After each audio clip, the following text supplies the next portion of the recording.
Hello, welcome to my YouTube channel Vidya Mandir. अगर आप मेरे चैनल पर नए हो तो इसे सब्सक्राइब करना और बेल आइकन पर क्लिक करना। तो आज की वीडियो हम शुरू करते हैं। तो आज का हमारा फर्स्ट क्वेश्चन है, मृदा के संबंध में निम्नलिखित में से कौन सा या से कथन सही है, ये बताना है कि कौन सा राइट है। तो फर्स्ट बता रहा है जलोढ़ मृदाएं नाइट्रोजन से समृद्ध होती है। सेकंड बता रहा है काली मृदाएं लोह एवं चूने से समृद्ध होती है परंतु नाइट्रोजन से हीन होती है।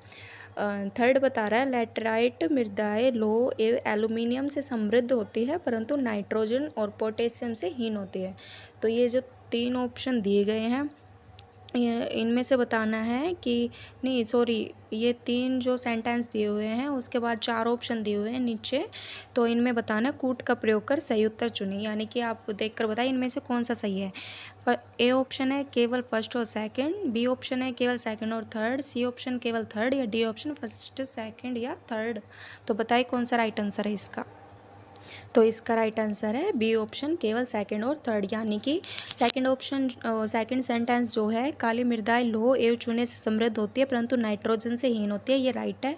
और इसके बाद थर्ड जो सेंटेंस है लैटेराइट मृदाएं लोह एवं एल्यूमिनियम से समृद्ध होती है परंतु नाइट्रोजन और पोटेशियम से हीन होती है। तो सेकंड और थर्ड इसका राइट आंसर है, बी ऑप्शन इसका राइट है।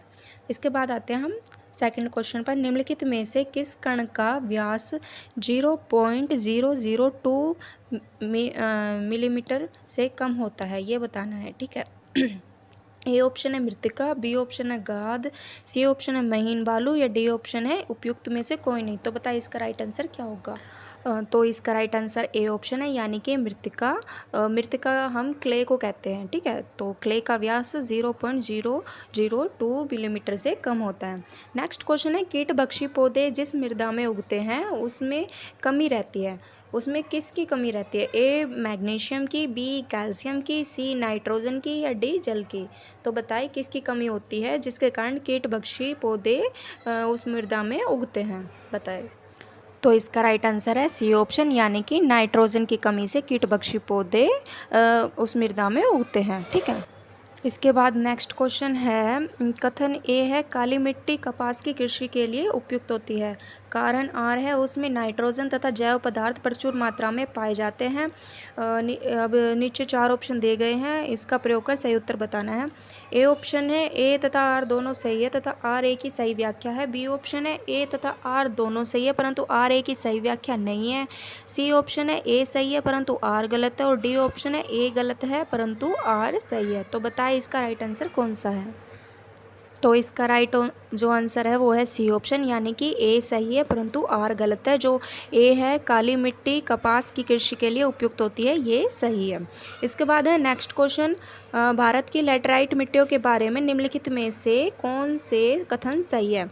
फर्स्ट, वे साधारणतः लाल रंग की होती है। सेकंड, वे नाइट्रोजन और पोटास से समृद्ध होती है। थर्ड, उनका राजस्थान और उत्तर प्रदेश में अच्छा विकास हुआ है। फोर्थ, इन मिट्टियों में टैपियोका और काजू की अच्छी उपज होती है। तो नीचे चार ऑप्शन दिए गए हैं, उनमें बता रहा हुआ है कि ये बताना है कि कौन सा सही है। तो ए ऑप्शन में फर्स्ट सेकंड थर्ड ये तीनों सेंटेंस सही है, या बी ऑप्शन में सेकंड थर्ड फोर्थ, या सी ऑप्शन फर्स्ट और फोर्थ, या डी ऑप्शन है केवल सेकंड और थर्ड। तो बताइए कौन सा आंसर राइट है। तो इसका राइट आंसर है सी ऑप्शन, यानी कि फर्स्ट और फोर्थ। फर्स्ट वे साधारणतः लाल रंग की होती है और फोर्थ है इन मिट्टियों में टैपियोका और काजू की अच्छी उपज होती है। तो सी ऑप्शन इसका राइट आंसर है। इसके बाद आते हैं हम नेक्स्ट क्वेश्चन पर, भारतीय मृदाओं में जिस सूक्ष्म तत्व की सर्वाधिक कमी है वह है। तो वह क्या है। सूक्ष्म मतलब बहुत छोटा होता है, उस तत्व की कमी होती है। ए तांबा, बी लोहा, सी मैग्नीज, या डी जस्ता। तो बताइए किस सूक्ष्म तत्व की भारतीय मृदा में सर्वाधिक कमी पाई जाती है, बताएं। तो इसका राइट आंसर डी ऑप्शन है, यानी कि जस्ता की कमी पाई जाती है। नेक्स्ट क्वेश्चन है, भारत में सर्वाधिक क्षारीय क्षेत्र पाया जाता है। सर्वाधिक क्षारीय क्षेत्र पाया जाता है ए गुजरात में, बी हरियाणा में, या सी पंजाब में, या डी उत्तर प्रदेश में। तो भारत में कहाँ पर सर्वाधिक क्षारीय क्षेत्र पाया जाता है, बताएं कौन सा इसका राइट ऑप्शन है। तो इसका राइट आंसर डी ऑप्शन है, यानी कि उत्तर प्रदेश में सर्वाधिक क्षारीय क्षेत्र पाया जाता है। इसके बाद नेक्स्ट क्वेश्चन है, चंबल घाटी के खो खड्डों के निर्माण का कारण निम्नलिखित में से किस प्रारूप का अपर्दन है। यानी कि चंबल घाटी में जो खड्डे जो निर्माण हुए, जो उत्पन्न हुए, उसका कारण क्या है, उसका कारण मतलब कौन सा अपर्दन उसका कारण है, किस प्रारूप का अपर्दन है। ए आस्फालन, बी चादरी, सी शूद्रसरिता या डी अवनालिका। तो बताइए कौन सा इसका राइट आंसर। तो इसका जो राइट ऑप्शन है वो डी ऑप्शन है, यानी कि अवनालिका के कारण चंबल घाटी में खो खड्डों का निर्माण हुआ है। इसके बाद नेक्स्ट क्वेश्चन है, निम्नलिखित में से मृदा अपरदन प्रक्रियाओं प्रोसेस ऑफ सॉइल एरोजन के सही क्रम को पहचानिए। ए जो फर्स्ट ऑप्शन है, ए आसपाल अपर्दन, परत अपर्दन, रील अपर्दन, अवनालिका अपर्दन। बी ऑप्शन है परत अपर्दन, आसपाल अपर्दन, अवनालिका अपर्दन, रील अपर्दन। सी ऑप्शन है रील अपर्दन, अवनालिका अपर्दन, परत अपर्दन, आसपाल अपर्दन। और लास्ट और डी ऑप्शन है अवनालिका अपर्दन, रील अपर्दन, परत अपर्दन या आसपाल अपर्दन। तो इसमें जो सॉइल का जो ये प्रोसेस है सॉइल एरोजन का, तो हमें ये बताना है इसमें से सही क्रम कौन सा है। ठीक है, तो बताइए कौन सा इसका राइट आंसर है। तो इसका ए ऑप्शन राइट है, यानी कि आसपाल अपर्दन, परत अपर्दन, रील अपर्दन, अवनालिका अपर्दन ये मृदा अपर्दन प्रक्रियाओं का क्रम है प्रोसेस ऑफ सॉइल एरोजन का।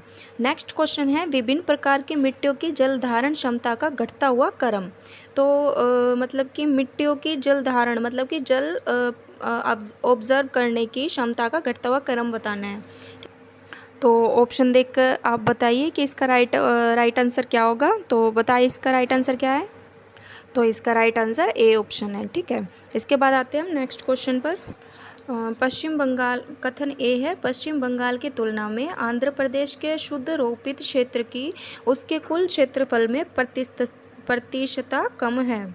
ठीक है, और कारण है इसका आर जो कारण दिखा रखा है, अधिकांश आंध्र प्रदेश की मृदा मखरला यानी कि लैटराइट प्रकार की है। इसका कूट बता रहा है ए ऑप्शन, ए तथा आर दोनों सही है तथा आर ए की सही व्याख्या है। बी ऑप्शन है ए तथा आर दोनों सही है किंतु आर ए की सही व्याख्या नहीं है। सी ऑप्शन है ए सही है परंतु आर गलत है। और डी ऑप्शन है ए गलत है परंतु आर सही है। तो इसका बताइए इसका राइट आंसर क्या होगा। तो इसका राइट आंसर जो है वो सी ऑप्शन है, यानी कि ए सही है किंतु आर गलत है।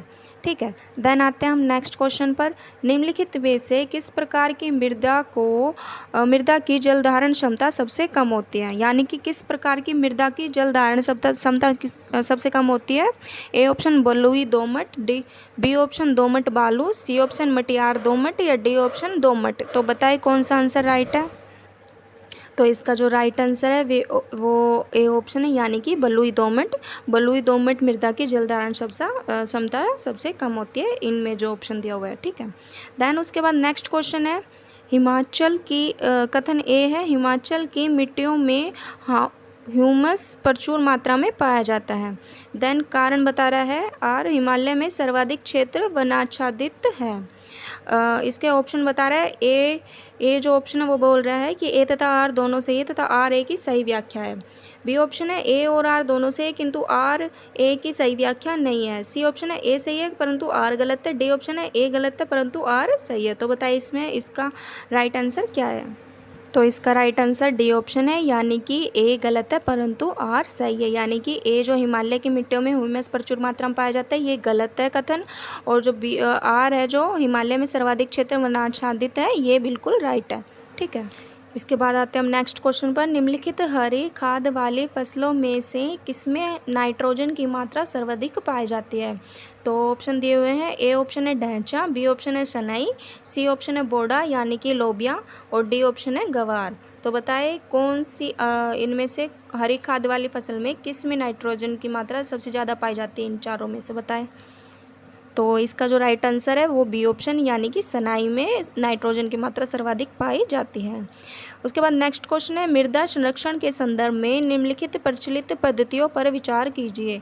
फर्स्ट है सस्यावर्तन यानी कि फसलों का हेरफेर, सेकंड है बालू की बाढ़, थर्ड है वेदिका निर्माण टेरेसिंग, और फोर्थ है वायु रोध।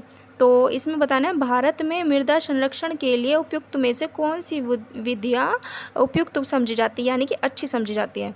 तो ए ऑप्शन है केवल फर्स्ट सेकंड और थर्ड, या बी ऑप्शन है केवल सेकंड और फोर्थ, या सी ऑप्शन फर्स्ट थर्ड और फोर्थ, या D option first second third और फोर्थ। तो बताइए इसमें से राइट आंसर कौन सा है इसका। तो इसका राइट आंसर जो है वो है सी ऑप्शन, यानी कि केवल फर्स्ट, थर्ड और फोर्थ। यानी कि फर्स्ट जो है सस्यावर्तन यानी कि फसलों का हेरफेर, थर्ड है वेदिका निर्माण यानी कि टेरेसिंग, और फोर्थ है वायुरोध। उसके बाद आता है नेक्स्ट क्वेश्चन, भारत में मृदा अपक्षय समस्या निम्न में से किससे यानी कि किन से संबंधित है? फर्स्ट वेदिका कृषि, सेकंड वनोन्मूलन, थर्ड उष्णकटिबंधीय जलवायु। तो बताएं कौन सा इसमें सही है। ए ऑप्शन में दिया हुआ है केवल फर्स्ट और सेकंड, बी ऑप्शन में केवल सेकंड, सी ऑप्शन में फर्स्ट और थर्ड, और डी ऑप्शन में फर्स्ट, सेकंड और थर्ड। तो बताइए इसका राइट आंसर क्या है। तो इसका राइट आंसर बी ऑप्शन है, यानी कि केवल सेकंड, यानी कि वनोन्मूलन भारत में मृदा अपक्षय समस्या में से संबंधित पाया जाता है वनोन्मूलन। इसके बाद नेक्स्ट क्वेश्चन है, भू संरक्षण की परिरेखा बंधन विधि का प्रयोग कहाँ के लिए किया जाता है? ए प्रबल पवन क्रिया के अधीन मरुउपांत, बी ऑप्शन है नदी प्रवाहों के सन्निकट का बाढ़ग्रस्त होने वाला निम्न समतल मैदान, सी ऑप्शन है अपतरण के बढ़कर फैलने की संभावना से युक्त गुल्म भूमि, और या फिर डी ऑप्शन है उपरोक्त में से कोई नहीं। तो बताइए इसका राइट आंसर क्या है। तो इसका जो राइट आंसर है वो डी ऑप्शन है, यानी कि उपरोक्त में से कोई नहीं, यानी कि भू संरक्षण की परिरेखा बंधन विधि का प्रयोग इन ये जो तीन ऑप्शन दिए गए हैं इनमें से किसी के लिए नहीं किया जाता। इसके बाद आते हैं हम नेक्स्ट क्वेश्चन पर, मृदा की लवणी भवन मृदा में एकत्रित सिंचित जल के वाष्पीकृत होने से पीछे छूटे नमक और खनिजों से उत्पन्न होता है। सिंचित भूमि पर लवणी भवन का क्या प्रभाव पड़ता है? तो ए जो ऑप्शन है यह फसलों के उत्पादन में अत्यधिक वृद्धि लाता है, बी ऑप्शन है यह कुछ मृदाओं को अपारगम्य बना देता है, सी ऑप्शन यह भूमि जल स्तर को ऊपर ले जाता है, डी ऑप्शन यह मृदा के वायु अवकाशों को जल में भर देता है। तो बताइए इसका राइट आंसर क्या है। तो इसका जो राइट आंसर है वह बी ऑप्शन है, यह कुछ मृदाओं को अपारगम्य बना देता है। उसके बाद आते हैं हम आज के लास्ट क्वेश्चन पर, भारत के कुछ भागों में यात्रा करते हुए आप देखेंगे कि कहीं कहीं लाल मिट्टी पाई जाती है। मिट्टी के इस रंग का प्रमुख कारण क्या है? तो जो लाल मिट्टी है उसका क्यों है वो लाल मिट्टी, ये बताना है। तो ए मैग्नीशियम का बाहुल्य, बी ऑप्शन है संचित ह्यूमस, या सी ऑप्शन है फेरिक ऑक्साइड की विद्यमानता, या डी ऑप्शन है फास्फेटों का बाहुल्य। तो बताइए किसके कारण भारत में लाल जो मिट्टी है लाल मिट्टी पाई जाती है।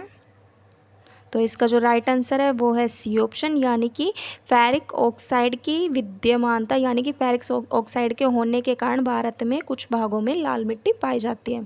तो आज की वीडियो हम यही ख़त्म करते हैं। Thank you watching my video. अगर आपको मेरी वीडियो पसंद आए तो इसे please like share and subscribe करना। Thank you.